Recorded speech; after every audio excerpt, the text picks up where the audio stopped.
4 गोरी भाभी की एक काली ननंद ठंड। कितनी ठंड लग रही है, मुझसे तो ये बर्तन धोए ही नहीं जा रहे। अभी ठंडे ठंडे पानी से कपड़े भी धोने हैं। तभी वहाँ उसकी माँ आती है। अरे ओ काली कलोटी लड़की, तुझसे अब तक ये 4-5 बर्तन नहीं धोए गए क्या? जल्दी से बर्तन धो वरना निकल जा मेरे घर से। अभी अभी धोती हूँ माँ, मैं तो तब से बर्तन ही धो रही हूँ। हाँ जल्दी दो कलमुही, अभी कपड़े भी धोने हैं और मेहमानों के लिए खाना भी बनाना है।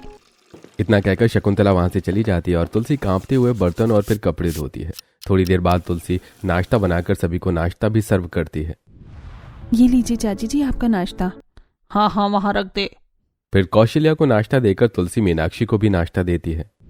हाँ ठीक है, वहाँ रख दे, मेरे हाथ में देना जरूरी है क्या? सभी तुलसी से उसके काले रंग की वजह से अच्छे से बात नहीं कर रहे थे। इसी तरह तुलसी एक एक करके सभी को नाश्ता देती है कि तभी अरे ओ काली कलोटी लड़की, कितना धीरे धीरे काम कर रही है। जाकर रात का खाना भी बना, भूखे सोएंगे क्या तेरी वजह से? हाँ जाती हूँ माँ। फिर तुलसी किचन में जाकर रात का खाना बनाने लगती है। वहीं घर आए कुछ मेहमान।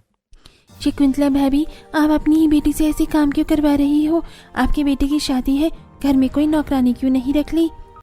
अरे नौकरानी रखती तो उसे पैसे भी तो देने पड़ते, और ये काली लड़की फ्री में ही सारा काम कर रही है, तो फिर नौकरानी क्यों रखूं?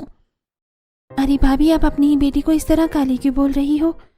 अब जब उसे सभी काली बोलते हैं और उसके कालेपन की वजह से मेरी इतनी इंसल्ट होती है, तो फिर मैं उसे काली क्यों ना बोलूं? और आखिरकार वो काली है तो काली ही बोलूंगी ना।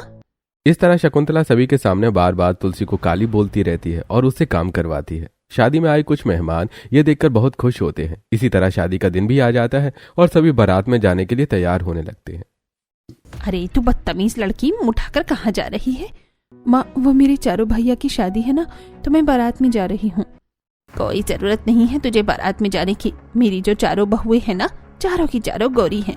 तू शादी में जाएगी तो उन्हें नजर लगा देगी। तू घर पर ही रहे, काली कलोटी कहेंगी। लेकिन माँ, मेरे चारों भैया की शादी है, सभी लोग बारात में जा रहे हैं, मैं घर पर अकेली कैसे रहूंगी? क्यों? तू घर पर अकेली रहेगी तो तुझे साफ सुनाई देगा, और अब इसमें तेरी ही गलती है। क्या जरूरत थी इतनी काली पैदा होने की? थोड़ी कोरी पैदा हो जाती तो क्या हो जाता? काली है तो काली होने की सजा भी भुगतेगी। मेरी चारों बहुएं गोरी आने वाली हैं, उन पर मैं तेरी ये काली परछाई भी नहीं पड़ने दूंगी। फिर शकुंतला सभी के साथ बारात में चली जाती है और तुलसी अपने कालेपन की वजह से घर में ही रह जाती है। दूसरी तरफ धूमधाम से तुलसी के चारों भाइयों की शादी होती है और तुलसी की चारों गोरी भाभियां गृह प्रवेश करती हैं। आओ मेरी चारों गोरी बहुएं, तुम्हारा इस घर में स्वागत है। भाभी, आप चारों कितनी ज्यादा सुंदर लग रही हैं। सच में आप लोग बहुत अच्छी हैं। चुपचाप जाकर कोने में खड़ी हो जा। अपनी एक काली नजर मेरी गोरी बहुओं पर मत लगा देना। और तुझे दिख नहीं रहा, तेरी चारों गोरी भाभियां ठंड में बाहर से आई हैं, जाकर उनके लिए शॉल ले आ। माँ जी, आप ऐसा क्यों बोल रही हैं? ननंद जी को भी यहाँ रहने दीजिए, गृह प्रवेश की रस्म हो रही है, वो भी एंजॉय कर लेंगी। हाँ माँ जी, और वैसे भी हमें ज्यादा ठंड नहीं लग रही है। अरे चुप हो जाओ तुम चारों, कोई जरूरत नहीं है इसकी साइड लेने की। ये काली कलोटी गृह प्रवेश क्या एंजॉय करेगी? ये यहाँ रहेगी ना तो इसका काला साया तुम पर लग जाएगा। शकुंतला की बात सुनकर बहुएं कुछ कहना तो चाहती थी, लेकिन पहला दिन होने की वजह से कुछ नहीं कहती और चुप हो जाती हैं। फिर तुलसी अपनी चारों भाभियों को शॉल लाकर देती है। सभी सोफे पर बैठती हैं और बातें करती हैं। तुलसी, तेरे तो अब मजे ही मजे हैं। तू भले काली है, लेकिन तेरी चारों भाभियां तो एकदम दूध की धुली हैं। हाँ सच में, भले ननंद काली हुई, लेकिन भाभियां चारों की चारों गोरी हैं। अरे इससे क्या, इससे तो मैं अपनी चारों गोरी बहुओं को दूर ही रखूंगी। इसका काला साया भी मेरी बहुओं को लग गया तो मेरी बहुएं भी इसकी तरह काली हो जाएंगी। अरे छोड़ो ये सारी बात है, बहुत थक गई होंगी बहुएं, उन्हें उनके कमरे में छोड़ दो। ठीक है, चलिए भाभी, मैं आपको आपके कमरे में छोड़ देती हूँ। ठीक है ननंद जी, चलिए। ओह, दूर रहे मेरी चारी गोरी बहुओं से। तू इतनी काली है, मेरी बहुओं के पास मत आ। मैं अपनी बहू को खुद ही उनके कमरे में छोड़ दूंगी। और हाँ, कल सुबह मेरी बहुओं के लिए पानी गर्म कर देना।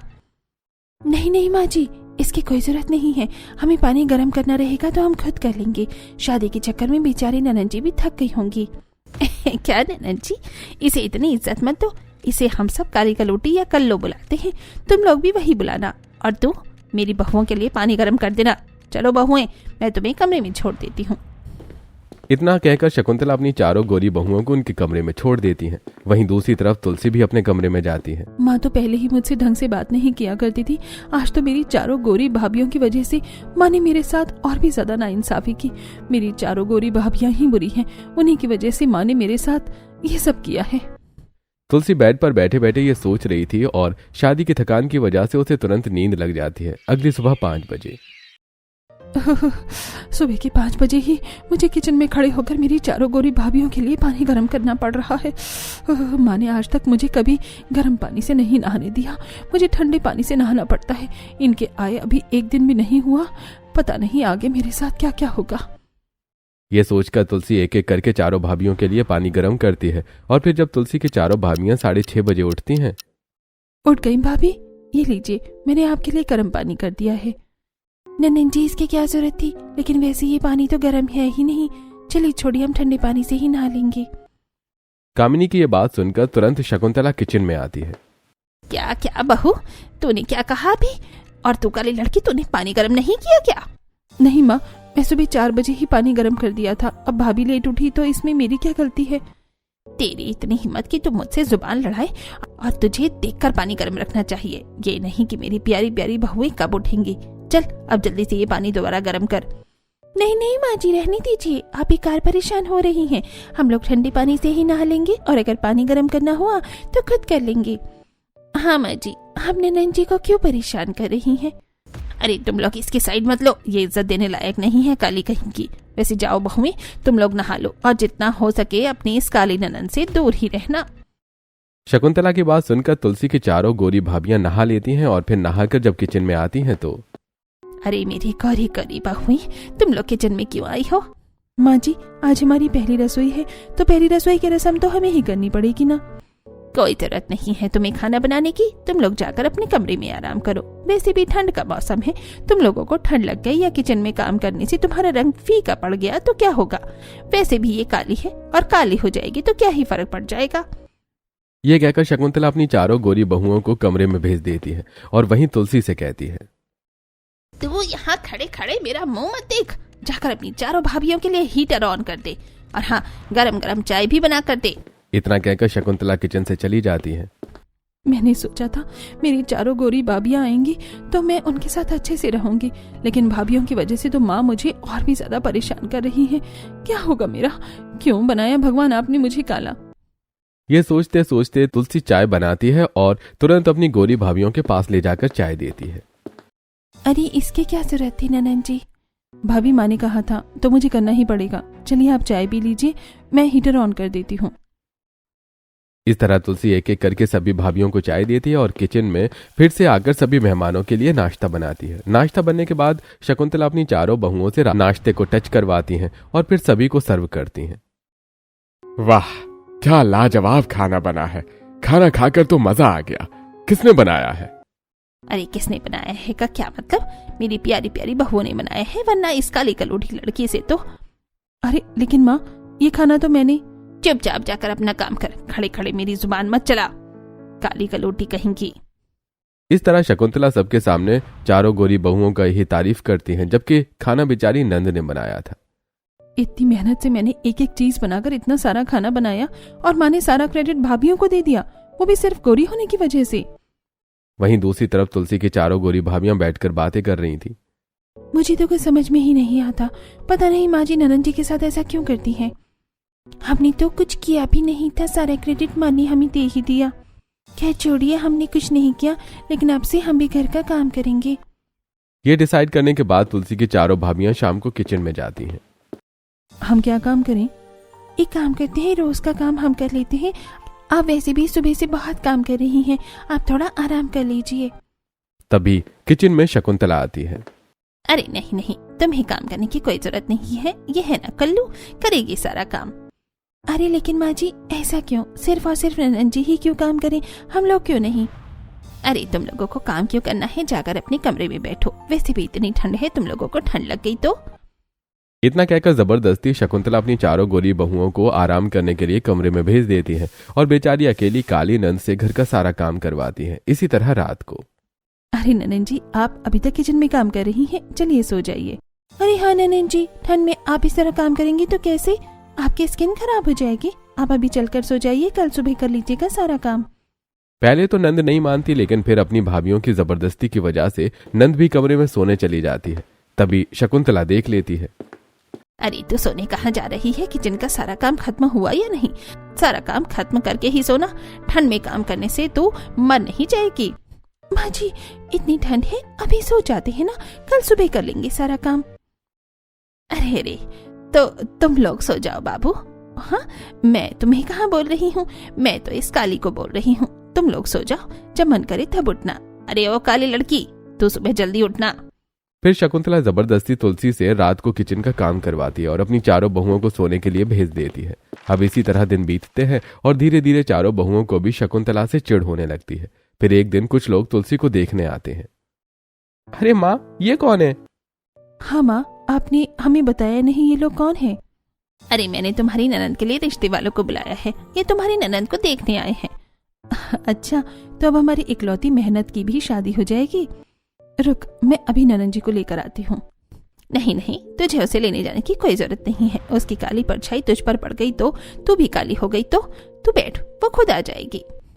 इस तरह शकुंतला तुलसी की चारों भाभीियों को रोक लेती है और फिर थोड़ी देर बाद तुलसी खुद ही अकेले आती है और सोफे पर बैठती है। फिर दोनों परिवार आपस में थोड़ी बहुत बातें करते हैं और रिश्ता तय होता है। चलो सही है, आपकी बेटी हमें पसंद आई। रंग थोड़ा काला है लेकिन चलेगी, तो हम पंडित जी से तारीख निकलवा लेते हैं। अरे ऐसे कैसे? लड़का लड़की को आपस में थोड़ी बातें तो करने दीजिए। अरे बहू, इसकी क्या जरूरत है? अरे कैसे जरूरत नहीं है, हमारी इकलौती ननंद है, उनकी शादी कहीं भी थोड़ी ना कर देंगे। शकुंतला बहुत मना करती है, लेकिन फिर बहुओं की इज्जत की वजह से तुलसी और आयुष को आपस में बात करने के लिए छत पर भेजा जाने लगता है। तभी आयुष जैसे ही खड़ा होता है तो पता चलता है कि आयुष तो लंगड़ा है। अरे ये क्या? ये तो लंगड़ा है माँ। हाँ, इस लंगड़े लूले लड़के से आप हमारी इकलौती ननंद की शादी करवा रही थी। अच्छा हुआ हमें पता चल गया।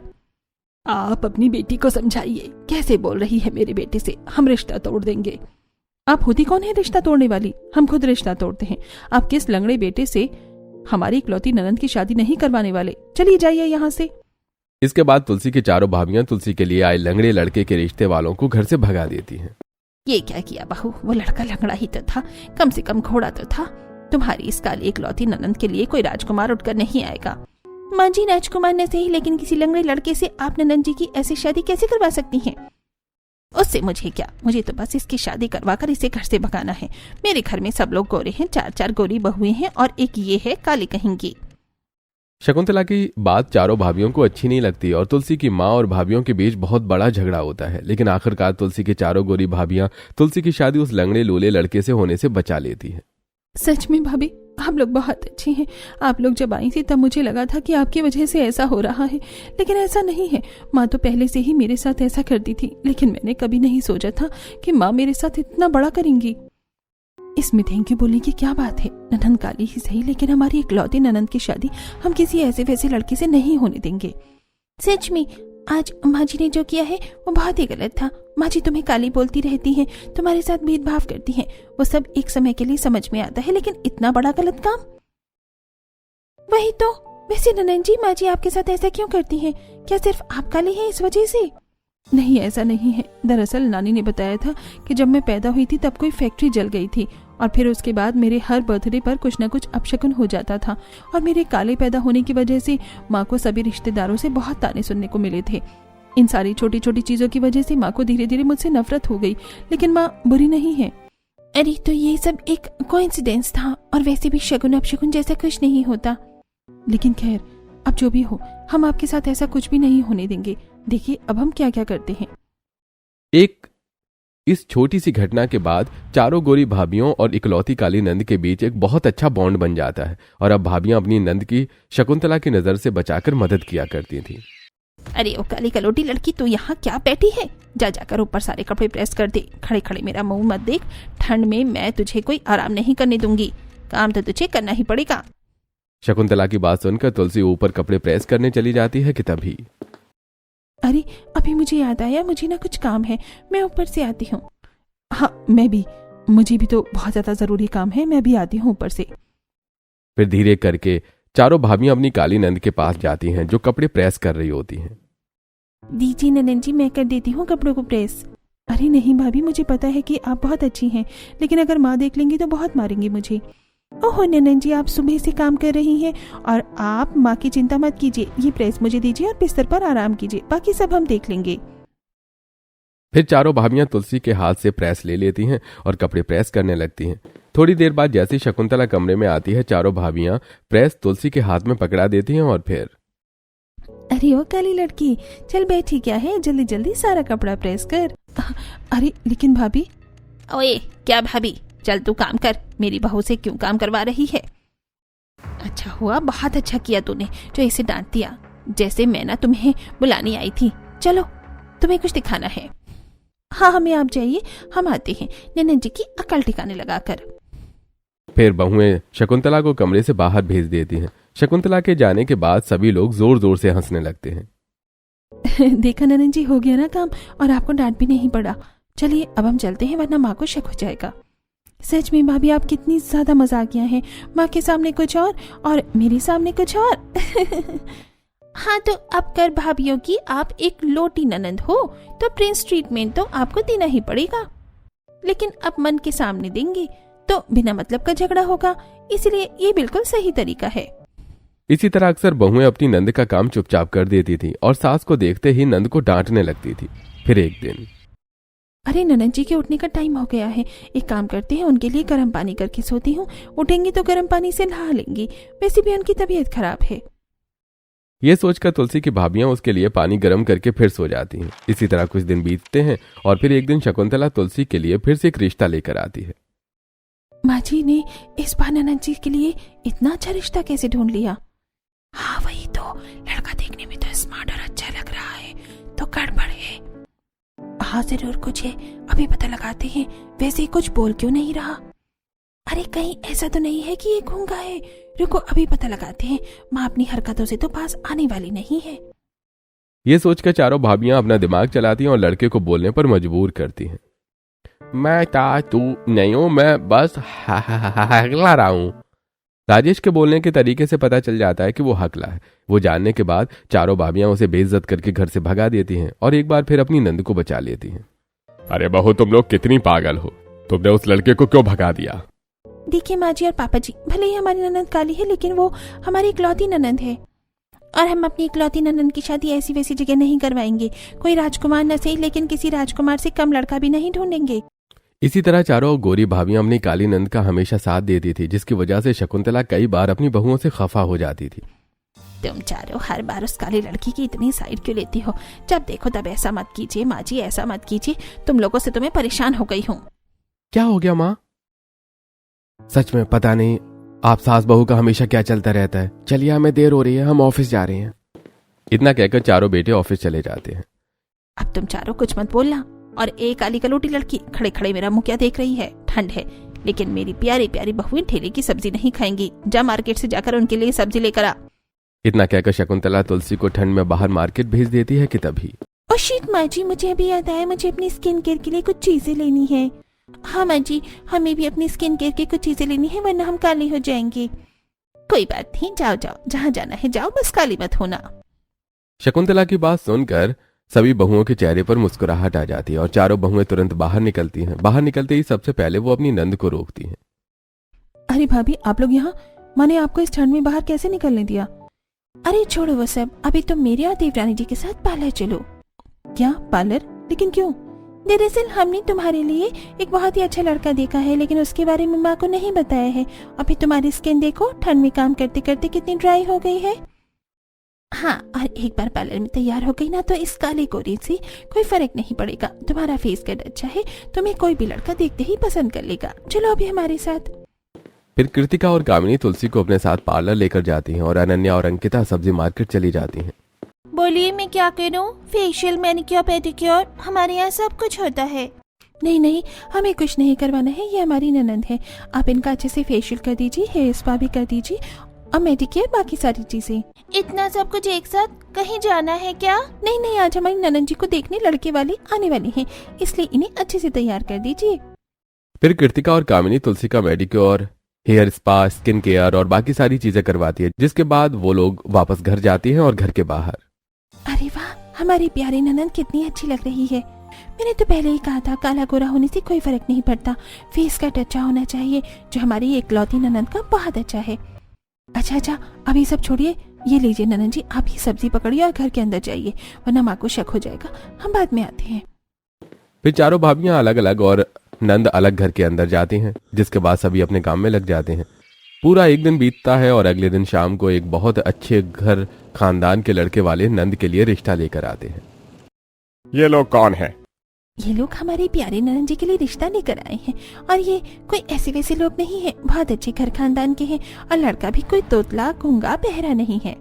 हाँ, लड़का अगर इतना अच्छा है तो हमारी लड़की से क्यों शादी करेगा? अरे नहीं आंटी जी, ऐसा नहीं है, मुझे तो तुलसी बहुत पसंद है, और फिर मुझे रंग से कोई फर्क नहीं पड़ता, और हमें दहेज भी नहीं चाहिए। चलिए, ये प्रॉब्लम भी सॉल्व है। इसके बाद दोनों परिवार आपस में चर्चा करते हैं। शादी की तारीख निकलती है और धूमधाम से शादी की तैयारी शुरू हो जाती है। चारों गोरी भाभियां अपनी इकलौती काली नंद की हर तरह से देखभाल करती हैं और उसकी शादी के हर एक फंक्शन को अच्छे से सेलिब्रेट करती हैं। वहीं शकुंतला के अकेले रहने की वजह से उसकी तबीयत खराब हो जाती है। मेहंदी के दिन मैंने अपनी बहू के लिए कितना सब कुछ किया, और यहाँ मुझे सांस लेने में भी दिक्कत हो रही है, और एक मेरी बहुएं हैं जो मेरी तरफ देख भी नहीं रही। कोई भी शकुंतला पर ध्यान नहीं देता। अकेले रहने की वजह से शकुंतला की तबीयत दिन पर दिन बिगड़ती जाती है। फिर शादी का दिन आ जाता है। चलिए अब लड़की को मंडप में लाइए। हाँ, मैं अभी ननद जी को लेकर आती हूँ। फिर कामिनी तुलसी को मंडप में लेकर आती है। आज तुलसी बहुत ज्यादा सुंदर लग रही थी, और सिर्फ अपनी चारों भाभियों की वजह से। अब शादी की रस्में शुरू होती हैं और फेरों का समय आ जाता है। चलो अब दूल्हा दुल्हन खड़े हो जाइए, फेरों का समय हो गया है। शादी की हर रस्म में माँ नहीं थी, और पूरी शादी में भी नहीं, लेकिन अब फेरों का वक्त हो गया है। माँ कहाँ है? कहीं माँ को कुछ हो तो नहीं गया? क्या हुआ? आप क्या सोच रही हैं? खड़ी होइए। 1 मिनट में अभी आती हूँ, मुझे बहुत जरूरी काम है। बीच फेरों में से उठकर तुलसी अपनी माँ के पास कमरे में चली जाती है, जहां शकुंतला की तबीयत बहुत ज्यादा खराब थी। वो मुश्किल से सांस भी नहीं ले पा रही थी। माँ, क्या हुआ आपको? आप ठीक तो है? अरे बेटी, तो लेकिन तेरी तो शादी हो रही थी ना, और तू अपनी शादी छोड़कर इस दुल्हन के कपड़ों में ही यहाँ आ गई। आप शादी छोड़िए, आपकी तबीयत इतनी बिगड़ कैसे गई? चलिए, मैं आपको हॉस्पिटल लेकर चलती हूँ। अपनी शादी छोड़कर बीच फेरों से ही उठकर तुलसी शकुंतला को अस्पताल लेकर जाती है और इसका इलाज करवाती है। वहीं दूसरी तरफ ये कैसी दुल्हन है जो मंडप से उठकर चली गई? हमें तो लगा था कि अश्विनी जी ने बस लड़की ही काली पसंद की है, बाकी लड़की बड़ी समझदार है। ये कैसी समझदारी है, मंडप से ही भाग गई। ये सब क्या हो रहा है? तुम्हारी वजह से हमारी कितनी बदनामी हो रही है। दुल्हन कहाँ गई? दुल्हन को ढूंढो। नहीं, दुल्हन भाग नहीं सकती, हम उसे कमरे में ढूंढ कर लाते हैं। चारों भाभियां अपनी नंद को घर में हर जगह ढूंढने लगती है, लेकिन वो उन्हें कहीं नहीं मिलती। धीरे धीरे सिचुएशन बहुत ज्यादा क्रिटिकल हो जाती है और बारात वापस लौटने लगती है कि तभी वहां तुलसी आती है। तुलसी, ये क्या हरकत है? तुम इस तरह बीच फेरों से उठकर कहाँ चली गई थी? सच में ननद जी, माँ ने सही ही कहा था, आप भरोसे के लायक नहीं है। सभी लोग तुलसी को बहुत डांट रहे थे कि तभी वहां शकुंतला आती है। बस करो, मेरी बेटी को डांटना बंद करो। वो फेरों से उठकर जानबूझकर नहीं गई थी, बल्कि वो मुझे हॉस्पिटल लेकर गई थी। अगर उस वक्त वो मुझे हॉस्पिटल नहीं ले जाती तो शायद आज मैं यहाँ खड़ी नहीं होती। शकुंतला की बात सुनकर सभी को अपनी गलती का एहसास होता है। बारात वापस जाने वाली थी, लेकिन वो लोग भी इस सिचुएशन को समझते हैं और देर किए बिना वापस शादी की रस्में शुरू कर देते हैं। कुछ देर में फिर विदाई होती है। तुलसी, मुझे माफ कर दे। मैंने तेरे काले होने पर और तेरे बचपन में हुए छोटे मोटे कोइंसिडेंस को शगुन अपशगुन समझकर तुझे जिंदगी भर ताने मारे, और आज जब मुझे अपनी गलती का एहसास हो रहा है तो मैं चाहकर भी कुछ नहीं कर सकती, क्योंकि अब तेरी विदाई हो रही है। माँ, आपको माफी मांगने की कोई जरूरत नहीं है। आपकी वजह से आज मेरी इतनी अच्छे घर में शादी हो रही है। मेरी चारों भाभियां बहुत अच्छी हैं, और माँ, आप भाभियों से नाराज मत होना। भाभियों ने सिर्फ इसीलिए आपका ध्यान रखना बंद किया था क्योंकि आप मेरे साथ भेदभाव करती थी। इसके बाद तुलसी की विदाई होती है और फिर जब भी तुलसी अपने मायके आती तो शकुंतला और उसकी चारों भाभियां उसके साथ अच्छा व्यवहार करती।